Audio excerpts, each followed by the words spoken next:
माँ निकोसा बाँ काखेरे काखेची विभीषण को डाहाण काखेरे बड़ पुओ रावण दीटा छुआ को काखेइलो माँ एतिकी बेले गोटे भिखारी ब्राह्मण जने दुखी ब्राह्मण जने हठात भिक्षा करिया पई पहुंची गले कोठी ना श्रीलंका प्रदेश रे पहुंचिले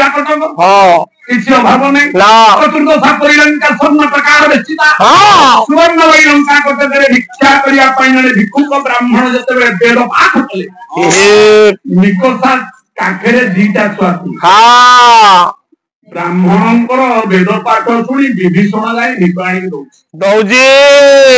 ब्राह्मण मुखर वेद पाठ सरी नहीं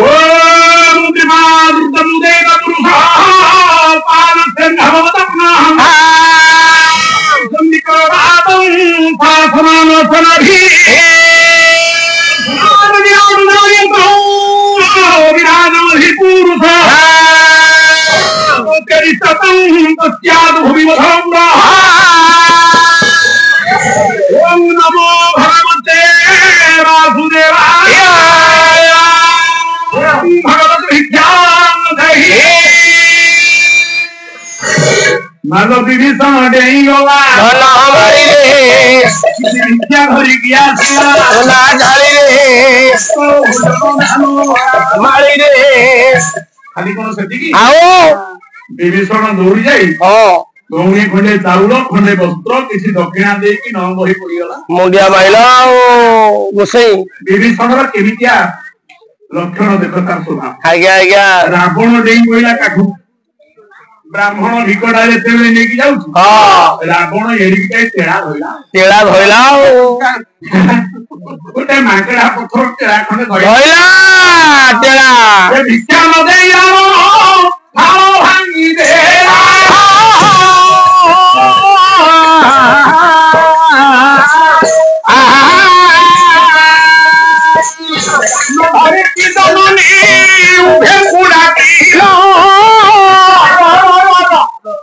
विभीषण ने की भिक्षा दे की मुंडिया माइला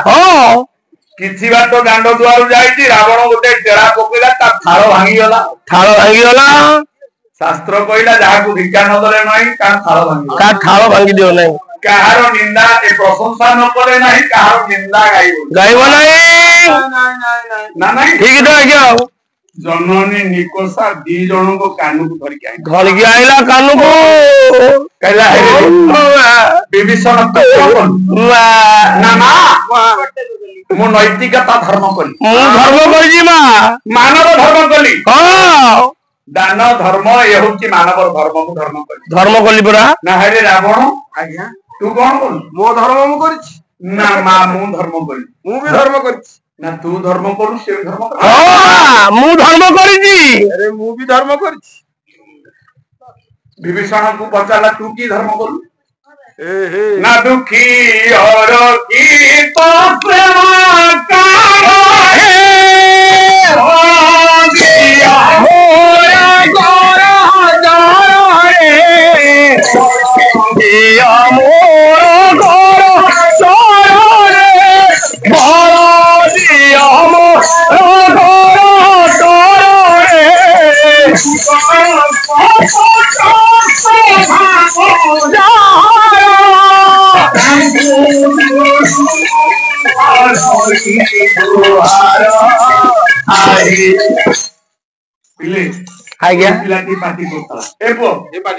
ये प्रार्थना किए लिखिं कहलु ये गीतर लेखक कवि किए कहल पिले कहल बालेश्वर तो ए वर्ष मेट्रिक रे आए सब पिला अधिक मेधावी छात्र आसी बालेश्वर जिला ओडिशा रहुची आपण मानकर मेरुदंड मु टेकिगिरी कहू ए कथा सारा भारत जाने बालेश्वर जिलार बहुत ज्ञानी बहुत कवि बहुत लेखक बहुत प्राध्यापक बहुत प्रोफेसर बहुत क्रीड़ाविद सब बालेश्वर कलाकार कला जगत भीतर बालेश्वर समस्त नंबर 1 बालेश्वर कहीं आज्ञा बालेश्वर बाल कहले गोपाल बाल कहले शिशु बाल कहले अज्ञान अज्ञान कहले ज्ञान जन खला कया अज्ञान शिशु जो ज्ञान आरंभ होती ज्ञान इंतुड़ी साला बालेश्वर मन रखी आज्ञा आज्ञा पहिलो पिले ये प्रार्थना लेखक किए लेखक हेले बाईरे रामकृष्ण नंद आजिकाली पिलांको जदि पचारिबो सिद्धार्थ रचना को केबे बाहाला कहि तेमे साउ भाउज कथा कोन कहि देबे तमे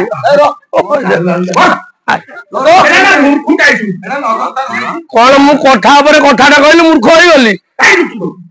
एथि पई घर बहु बहु नाही 12 मास 11 मास बाप हरु तमर भाई बहु रहले घरे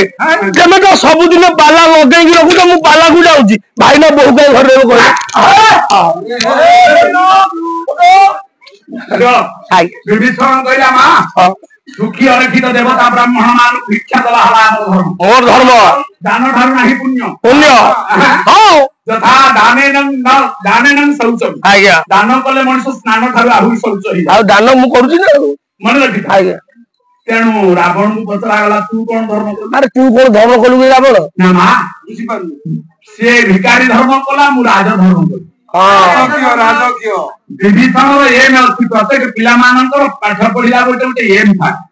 थाए जो पिलार जहा श्रद्धा थियो से ता हो से हबो तो ठीक है विभीषण रो श्रद्धा से गोटे साधु हो गोटे साधना कि गोटे भक्त हो मु भक्त होला तू जाउनी मु राजा हो मु राजा हवा पई जाउ जी जने राजा हो तार उपयुक्त धर्म मु करी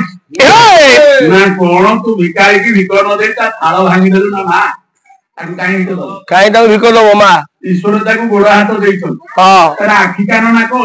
आज्ञा ए आदि भिको आज्ञा कहला विभीषण देई गला काली आसीबो 10 किलो दबो पुणी कोठी जिवो ता 20 किलो दबो से पंगु हेई हां गोटाई भिखारी जाई बिना कर्म न करी जतले से पैसा पाई गला से देशे रे गुडाई भिखारी जेल करी हां ठीक दाइया मा मते 7 वर्ष विभीषण 5 वर्ष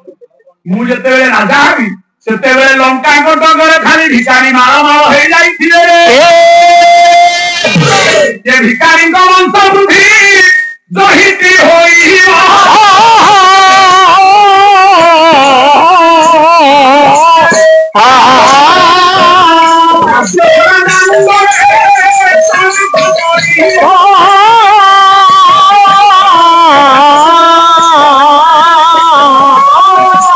मोर साथी मोटे राजा मु जते बेले लंका राजा हेली ओ त्रिभुवन विजय हेली मो राज्य रे गुडाई भिखारी बुलथबे लोक दोष का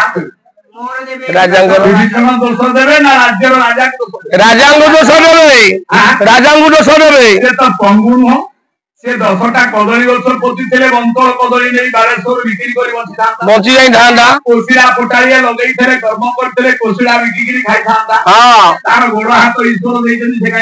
से काई बिना परिश्रम रे पैसा कमाउ से बिना परिश्रम रे पैसा नेले अन्य लोक माने आ काई कर्म करियो ताकू अनुकरण करी भिखारी हां ठीक ना देश को भिखारी मुक्त करिवा हां बस देश को समृद्धि सही करिवा धर्म देशको कर्मयुक्त करिवा आज्ञा धर्म तेनु मा मु भी ठीक है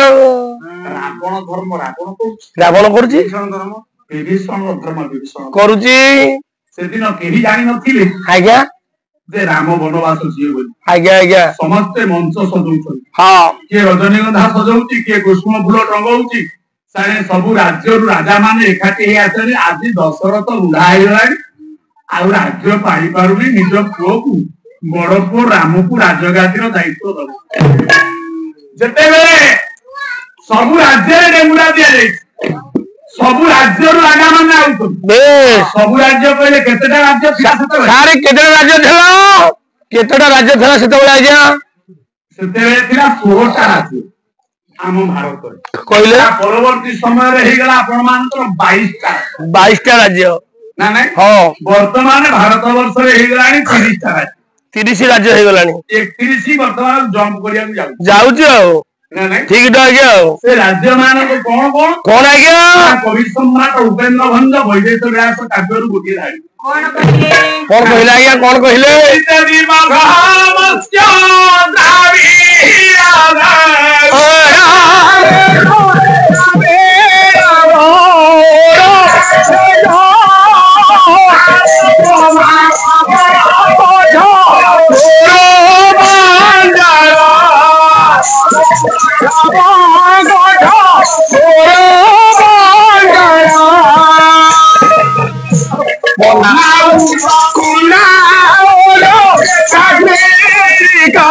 मेरी कुंजो चंद्रिका मेरी कुंजो पालो गोदानी के भी को मेरा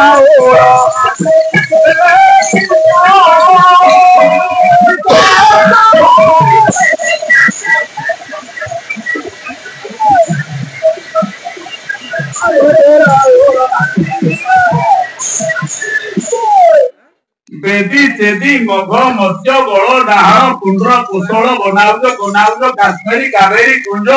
ना नहीं आज्ञा मार डाहाण कुंड्र कुशल ये सब राज्य छाड़े आउ छाड़ी गले बा इंटीपुर झिंटीपुर नुआगां नथरिका हड़ाबिका लिंगीपुर कोरिया चौरपुर बड़मुंडी सानमुंडी माकुड़ा बलाखंडी शिशल बोदखंडी अरे एगुड़ा तो सब गाना गाना एगुड़ा तो सब बस स्टेशन ना हे नगो माने राज्य ना आज्ञा आज्ञा आज्ञा मु कहली लागि बैठी बोली रामचंद्र दशरथଙ୍କ बड़ पुओ राजा हबो बोली हां बहुत बड़ आयोजन चली अयोध्या नगरी बहुत आयोजन चलची बड़ आकर सब राज्य हां राजकुमार माने राजा माने निज निजर पाठ पटुआर सैन्य सामंत को सुसज्जित करी रोशनी करी आउत आज्ञा आज्ञा जे जो राज्य रो आउत से ता राज्य रो गुटे बाना उली आउची गजपति के गो राजा हाथी ऊपर आउचन ताको गजारोही कहा जाए अश्वारोही केते राजा माने घोड़ा ऊपर आउचन ना नहीं केते राजा माने पदयात्रा करी पहुंच करी आउचन चारि दिगरु राजा आसीगल आज्ञा आज्ञा देखिला बेलको सुसज्जित होई चाली जी सुसज्जित अयोध्या नगरी केमिति सजा है छारे केमिति सजा है जी आपन मान को कहिबी काहे की काकुड़ी मंजूर करला को सब आज्ञा मु तो सेउडा ओनै छी प्रहलाद भलिया पुओ गोटे राक्षस गर्भ बिजुर कमी जन्म आज्ञा आ विश्वला भलिया गुटे संथ तांको वीर्य तांको मंजूर आपण मानकर रावण भलिया गुटे खलनायक कमी जन्म केमिति हला जदी बाप गुणे पुओ हला कथा काई हला नै काई ना आउ खाली मंजूर गछ है ना आउ मंजूर गछ है ना खाली कोन मंजी पत्र गछ हो हां मंजी पत्र गछ हो मो बा 4 दिन तले काकुड़ी मंजी लगाई देली गजा देलानी मंजी न पोतिले गछ होबन हे बिल्लु कुलु कुलु कुलु कुलु हो बिल्कुल न आमे आइले से आंबो लागे ना के करछि ना अमुक बाबू हां से पणस लागे ना कारण से अमुक बाबू आज्ञा से आंबो बणटा कारण ना से महागुरु गोपाल आज्ञा हेले पहाड़ जंगल रे अभयारण्य जंगल गछ केई जे रोपी हे लारे लारे ला ला लारे लारे ला ए जो पहाड़ जंगल अभयारण्य दंडकारण्य हां ता भीतर जो हजार हजार गछ त को चासी कहनु क टिआई पर तो क हेले माउसी आगे बजु कहनु डरतु की कहनु एगो को चासी सब मंजी पोसी था मते कह हां कोन तो बड़ भाई हां मिलिटरी चाकरी करछि पुलिस चाकरी करछि से ट्रेनिंग वाला पिला जिम करिया जाउछन के अभ्यास करछन जिम हां जिम पिला माने मिलिटरी चाकरी करी हां ये 10 foot 5 foot long jump high jump देई हां हमें मॉनिटर ट्रेनिंग नेले पुलिस मिलिटरी हे की देई 10 फुट आज्ञा हेले मांकोड़ तू बसडिया किए सिखाई दे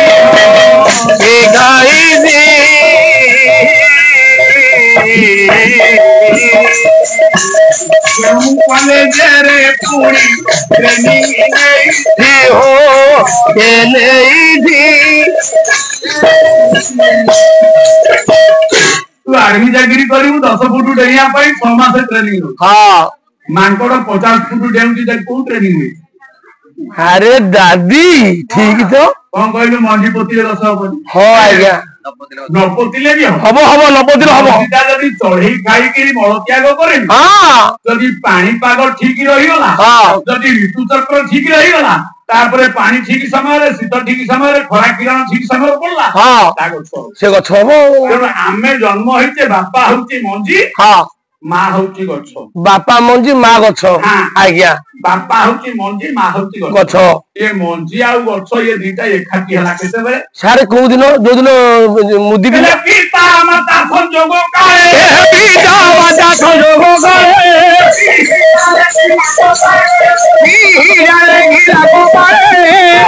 हिरण्यकश्यपु तो रामायण को जी ये कथा को सारी आज्ञा आज्ञा सारी दिन तो आज्ञा हिरण्यकश्यपु एटे थिला ଅସୁର ଆଜ୍ଞା ଅସୁର ତା ସ୍ତ୍ରୀ କୟାଦୁ ସହିତ ଯେତେବେଳେ ପ୍ରେମ କରିବାକୁ ଯାଉଛି ଚତୁର୍ଥୀ ରାତି ଫୋର୍ସ ନାଇଟ୍ ଆଜ୍ଞା ଫୋର୍ସ ନାଇଟ୍ ସେଇଟା ହଁ ବା ଫୋର୍ସ ନାଇଟ୍ ହଁ ସେ ଏକା କଥା ବାସର ରାତି ମୁଁ ଇଂଲିଶରେ କହିବି English to English what is meaning କୟାଦୁ ରାଣୀ ସହିତ ଆଜ୍ଞା ଆପଣ ମାନଙ୍କର ହିରଣ୍ୟକଶ୍ୟପକୁ ଯାଉଛି ପ୍ରଥମ ରାତିରେ ପ୍ରେମ କରିବା ଆଜ୍ଞା ଆଜ୍ଞା ଆଜ୍ଞା ଡାକିଲା ହେ ଶୁଭୁଛି ନା କଣ କହୁନ କାହିଁ ମୁହଁ ଲୁଚଉଛ ଆଜି ଭଳିଆ ଦିନ ପ୍ରଥମ ସାକ୍ଷାତ ପ୍ରଥମ ଦେଖା ଆଉ ତେବେ ଯୋଉ ପ୍ୟାଣ୍ଟ ଖଣ୍ଡେ ପିନ୍ଧିକି ଆଇଛ ଆଉ ବିଳମ୍ବ କରୁନା ଟିକେ ଆସ ତମର ଆମର ପୋଷାକ ଆସ ଯନ୍ତ୍ର ଦେଖ ତୁଳସୀପୁର ବିଜୟ ସାହୁଙ୍କର ଲେଖା ଗୋଟିଏ ପଦ ଆଜ୍ଞା ଆଜ୍ଞା ଦିଅନ୍ତୁ ଯାହା ମୋର ବନ୍ଧୁ ପ୍ରଭାତ ସାହୁ ଯାଇକି ଆପଣ ମାନଙ୍କର ହଇରାଣ ହେଇଥିବେ ସେତେବେଳେ ଆଜ୍ଞା ସିଏ ତ ଚାଲିଗଲେଣି ଆଜ୍ଞା ଚାଲିଗଲେ ମୋର ବନ୍ଧୁ ଆଉ ସେଭଳି ଗାୟକଟିଏ ଓଡିଶା ପୃଷ୍ଠରେ ଜନ୍ମ ହବା ପ୍ରିୟ ଠିକ ତ ଆଜ୍ଞା ସେଭଳି ଗାୟକ ଆସ ପ୍ରିୟ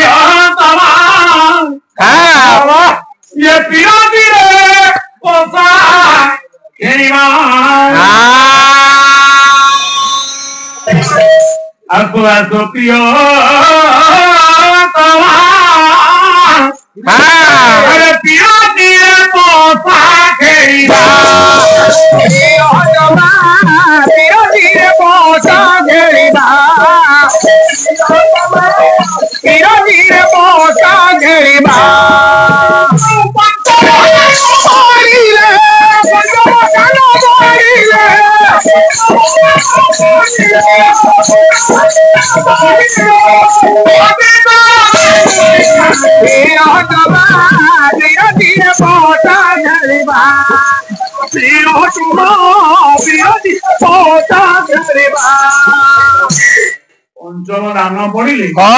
ଆଜି ପୁରା ଚତୁର୍ଥୀ ରାତି ଆଉ ଚତୁର୍ଥୀ ରାତିର ସୁଖଟା ସପ୍ତମ ରହିବନି କି 16 ମଙ୍ଗଳା ବେଳକୁ ସ୍ୱାମୀ ସ୍ତ୍ରୀର ସମ୍ପର୍କ ସେତିକି ରହିବ ନାଇଁ ଆଜ୍ଞା କମିଯିବ ମୋର ତ କମିଛି ଚତୁର୍ଥୀ ରାତିରେ ଯଦି ସ୍ୱାମୀ ସ୍ତ୍ରୀ ଗୋଡରେ ଗୋଟିଏ କଣ୍ଟା ଫୁଟିଗଲା ତା ସ୍ୱାମୀ ବୋଲି ଭାବିବନି ସ୍ୱାମୀ ପାଦରେ ତାର ପାଟି ଲଗେଇକି ଜିଭ ଲଗେଇକି କଣ୍ଟା କାଢିଦବ ଜିଭ ଲଗେଇଦବ ମୋ ସୁନ୍ଦରୀ ମାଇ ସୁଇଟି ମାଇ ଡାର୍ଲିଂ ତୋ ଗୋଡରେ କଣ୍ଟାଟା କାହିଁ ଫୁଟିଲା ଗୋଡକୁ ଧରି ପାଟିରେ ଜିଭରେ କାଢିଦବ I like you I love you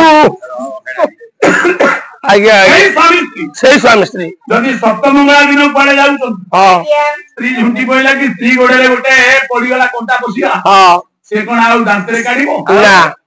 ଟିକେ ହେଇଠି ଦେଖିକି ଚାଲିବ ନା ତମେ ଏମିତି ହେଲେ କେମିତି ହବ କହିଲ ସେଦିନ ନିଜେ ଜିଭରେ କାଢିଦବା ଦାନ୍ତରେ ଆଜ୍ଞା ସପ୍ତମଙ୍ଗଳା ଦିନ କହିଲା ବାଗେଇ ସାଗେଇ କମିଲା ଟିକେ ପ୍ରେମ ବାହାଘର 6 ମାସ ହେଇଥିବ ସ୍ୱାମୀ ସ୍ତ୍ରୀ ଯାଉଥିବ ଯଦି ଅଲକ୍ଷରେ ଜୋତା ନାହିଁ ଗୋଡରେ କଣ୍ଟା ଫୁଟିଗଲା କଣ ଆଖି ଫୁଟି ଯାଇଥିଲା ତୁ ମଣିଷ ନା ଭୂତୁଟା ଦେଖିକି ଚାଲୁ ଆଜ୍ଞା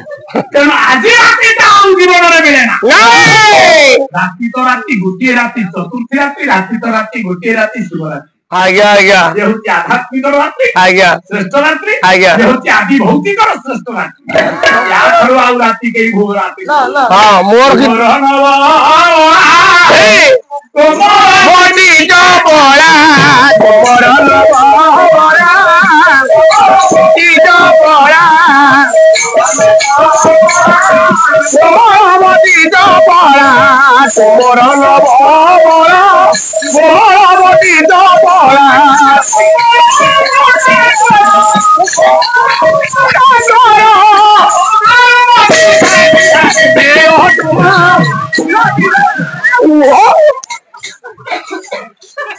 तेमे किसी जानी पारना बोधे तेमे पूरा भाବରେ ବାଲାନ୍ସ ଫେଲ ହେଇନା କହୁଛୁ କଣ ସିଏ ମୋର ଆମ ସୁର ଜାଣି ପାରୁନ କଣ ନିଲଜ କହିଲା ସେ ପୁରା ଆମ ସୁର ଆଉ ମୁଁ କଣ ସୁରକୁ ଚିହ୍ନି ପାରୁନି ମୁଁ କଣ ନିଶା ଖାଇଛି ତେମେ ଭାବରେ ରହୁଛ ଆଉ ଗୋଟେ କଣ ନଷ୍ଟ କରିଦେଲା ଦେଖିଲ ମୁଁ ପୁରା ନଷ୍ଟ ରସ ଭଗ୍ନ କରିଦେବି ମୁଁ ରସ ଭଗ୍ନ କରିଦେବି ଆଉ ମୁଁ କଣ କହୁଛି ପାଲା ଲାଗିକି ରହୁଛି ଶୀତ ଦିନ ଆପଣ ଟିକେ ଯାଆନ୍ତୁ ଟିକେ ଘର ଆଡେ ବୁଲିକି ଆସନ୍ତୁ ନାଇଁ ଆଉ ଘାଟ ଆଜ୍ଞା ମୂର୍ଖଟା କିଛି କହିବ ମୂର୍ଖ ବୋଲି କହିବ ନା ସବୁ କହିବ ମୂର୍ଖ କହିବ ଦେଖ ଯନ୍ତ୍ର ଦେଖ ମୁଁ ଆପଣଙ୍କ ସହିତ ବିରତି ଆଜ୍ଞା କହୁନ ସ୍ୱାମୀ ସ୍ତ୍ରୀ ଯେତେବେଳେ ମିଳନ ହଁ ଆଜ୍ଞା ସ୍ୱାମୀର ବୀର୍ଯ୍ୟ ବିନ୍ଦୁ ଯେତେବେଳେ କପାଳୁ ଖସିବ ଆସିକି ନାରୀର ସ୍ତ୍ରୀର ଶତଦଳ ପଦ୍ମକେଶରେ ପଡିବାକୁ ଯାଉଛି ସେତିକି ବେଳେ କୟାଦୁ ପଚାରିଲେ ସ୍ୱାମୀ ମୁଁ ଆପଣଙ୍କୁ ଗୋଟେ ପ୍ରଶ୍ନ ପଚାରିବି ନା କଣ ହେଲେ ସ୍ୱାମୀ ସାରା ସୃଷ୍ଟିରେ ଆପଣଙ୍କୁ ଡରୁଥିଲା ବେଳେ ଆପଣଙ୍କୁ ଭୟ କରୁଥିଲା ବେଳେ ଆପଣଙ୍କର ସଂସାରରେ କଣ କେହି ଶତ୍ରୁ ନାହାନ୍ତି କୟାଦୁ ପଚାରିଲା କହିଲା ସ୍ୱାମୀ ତମର ସଂସାରରେ କଣ ଶତ୍ରୁ କେହି ନାହାନ୍ତି କୁହନ୍ତୁ ସ୍ୱାମୀ ତମର ଯିଏ ମିତ୍ର ମୋର ସେ ମିତ୍ର ମିତ୍ର ତମର କିଏ ଶତ୍ରୁ ଅଛନ୍ତି ମତେ ଚିହ୍ନେଇ ଦେଇଥା ମୁଁ ତାଙ୍କୁ ଆଗରୁ ହୁସିଆରି ରହିବି ଆପଣ କୁହନ୍ତୁ ଏଇ ସାରା ସୃଷ୍ଟିରେ ଆପଣଙ୍କର ଶତ୍ରୁ କିଏ ଚତୁର୍ଥୀ ରାତିର ହଁ ଠିକ ପ୍ରେମର ପୂର୍ଣ୍ଣାହୁତି ସମୟରେ ଆଜ୍ଞା ପ୍ରଶ୍ନ ପଚାରିଛି କହିବା